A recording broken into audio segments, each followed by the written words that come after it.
شعبانی هستم در نقش پروانه. فاطمه زهرا محمدی هستم در نقش گربه. اسما نظری هستم در نقش گربه. هدیه سختری هستم در نقش برگ. دیانا بلخی هستم در نقش ساقه. فاطمه نظری هستم در نقش ریشه. هلیا قربانی هستم در نقش زمین. رقیه عباسپور هستم در نقش خورشید. زهرا نظامی هستم در نقش راوی. تماشای هستی در دشتی بزرگ سرسبز پروانه زندگی می‌کرد با بالهای زیبا و خوش‌آمد. پروانه آنقدر زیبا بود. هستی در دشتی بزرگ و سرسبز پروانه زندگی می‌کرد با بالهای زیبا و خوش‌آمد.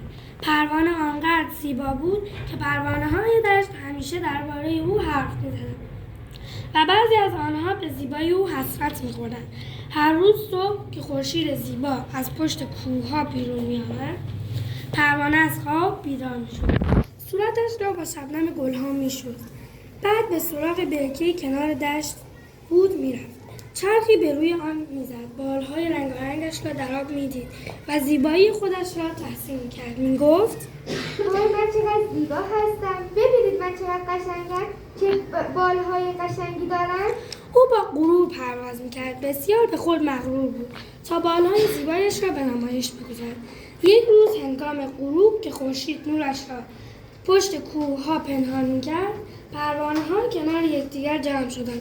تصمیم گرفتند که درباره غرور پروانه با برکه صحبت کنند و از او خواستند تا کاری کند که پروانه دیگر نتواند از خود را در آب برکه تماشا کند. صبح روز بعد پروانه از خواب بیدار شد. مثل همیشه به سمت برکه رفت تا خود را در آب تماشا کند و از زیبایی خود لذت ببرد. وقتی به برکه رسید، ناگهان برکه با نسیم ملایمی که می‌دوید شروع به تکان دادن کرد. موج‌های کوچکی روی آن پدید آمد. پروانه هر چه کرد نتوانست خود را در آب ببیند. کار برکه بسیار او را ناراحت کرده بود. گفت: وای چرا برکه چنین کرد؟ چرا دیگر پروانه ها نمی آید و زیبایی من را تعریف کنند؟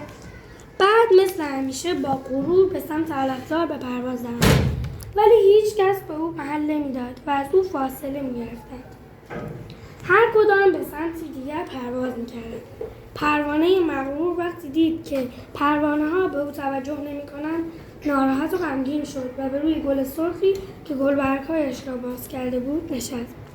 پروانه که عادت نداشت ببیند زیباتر از خودش باشد، با دیدن زیبایی و شادابی گل سرخ به شگفت آمد و گفت: وای تو چقدر زیبایی، چقدر بوی خوبی داری. گل سرخ لبخندی زد و گفت: من باید از گربه‌ها تشکر کنم. آنها باعث خوشبویی و خوشرنگی من می‌شوند. هنوز صحبت‌های گل سرخ تمام نشده بود که همه گلبرگ‌ها یک صدا گفتند: از برگ‌ها تشکر کن که نور خورشید را می‌گیرند و برای ما غذا درست می‌کنند و باعث خوشبویی و خوشرنگی ما می‌شوند. بعد برگ‌ها گفتند: از من تشکر نکن، از ساقه تشکر کن که مواد غذایی را به من می‌رساند تا من بتوانم تغذیه سالم برای گل سرخ ساقه آماده گفت: کنم. از ریشه تشکر کن. آب و املاح لازم را از زمین جذب می‌کنند تا من بتوانم آنها را به ریشه برسانم. ریشه گفت: تو نباید از من تشکر کنی، بلکه باید سپاسگزار زمین باشی، چون آب و مواد غذایی را از زمین می‌گیرد. در آن لحظه زمین به صدا درآمد و گفت: از من هم لازم نیست تشکر کنی، بلکه باید سپاسگزار خورشید باشی که با نور و گرمای خودش آب و دریا و اقیانوس‌ها را بخار می‌کند. ابرهای آسمان باعث برف و باران و رشد گیاهان زیبا می‌شوند. خورشید زیبا و درخشان که آن لحظه ساکت و آرام شاهد گفتگوی آنها بود، به سخن آمد و گفت: دوستان خوبم، از من هم نباید تشکر کنید، بلکه همه ما باید از لطف خداوند بزرگ و مهربان تشکر کنیم که خالق همه زیبایی‌ها است.